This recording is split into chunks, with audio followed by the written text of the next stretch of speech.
मैथिली दुल्हन। इसके मनमोहक गीत जरूर सुने। यदि अच्छा लगा तो चैनल सब्सक्राइब जरूर करें। अगर आप चाहते हैं धूम म्यूजिक का वीडियो सबसे पहले आप तक पहुंचे, तो लाल बटन दबा के चैनल को सब्सक्राइब करें और बेल आइकन को दबाना ना भूलें। आशिक पागल हो जाते हैं प्यार में और बाकी कसर पूरी हो जाती है इंतजार में। कंचन यारों में कहली हमरा से छले के छोड़े नीम चौक चौसीमा वैशाली। छले के धूम म्यूजिक। प्यारों में कहली हमरा से छले के छोड़ी। अच्छा जा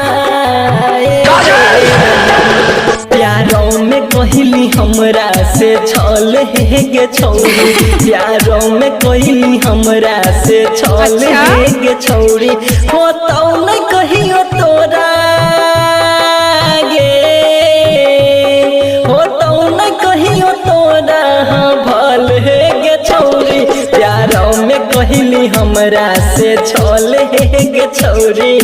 छोड़ा गेलही हर जाई सनम। प्यारों में कहली हमरा से छले के छोड़ी। प्यारों में कहली हमरा से छले के छोड़ी। हो तो न कहियो तोरा गे, हो तो न कहियो तोरा भल गे छोड़ी।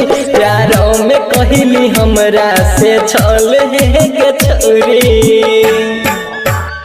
हसीन तुम हो तो बुरे हम भी नहीं, हसीन तुम हो तो बुरे हम भी नहीं, महलों में तुम हो तो सड़कों पे हम भी नहीं।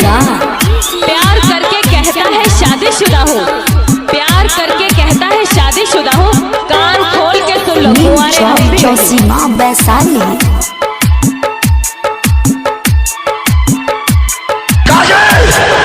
कहिए के रहो धोखा तो प्यार किए कैलही, प्यार किए कैलही, प्यार किए कैलही। कहिए के रहो धोखा तो प्यार किए कैलही। मिलाई के बोले नजर करार किए कैलही, करार किए कैलही। ऊ प्यार ऊ दुलार ऊ मीठी मीठी बात।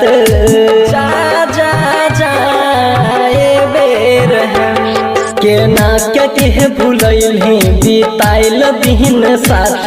हो तो मैं तोर जिंदगी गे, हो तो मैं तोर जिंदगी सफल है गे छोड़ी। प्यारों में कहली हमरा से छल है गे छोड़ी। आज की ये शाम इतनी सुहानी ना होती, म्यूजिक।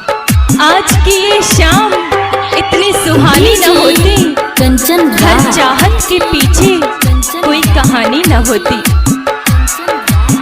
कुछ तो असर जरूर होता है प्यार में, चौसीमा कुछ तो वैशाली। असर जरूर होता है प्यार में, वरना गोरी राधा सांवले शाम की दीवानी न होती। जी अब साथ मरबो गेलो कहाँ बाता, गेलो कहाँ बाता, गेलो कहाँ बाता। जी अब साथ मरबो कहाँ गेलो बाता। बदलै छै जे न मौसम बदल हो इरादा, बदल हो इरादा। कहै छौ तोहरा अंकित राइटर आंसू सके। छोड़ा गेलही हर जाई सनम। बोले न छोड़ देलही रहे कि मोरा दोसगे। दोसरा पे हक मन गे, दोसरा पे हक मन मचैल गेल छौरी। प्यारों में कहली हमरा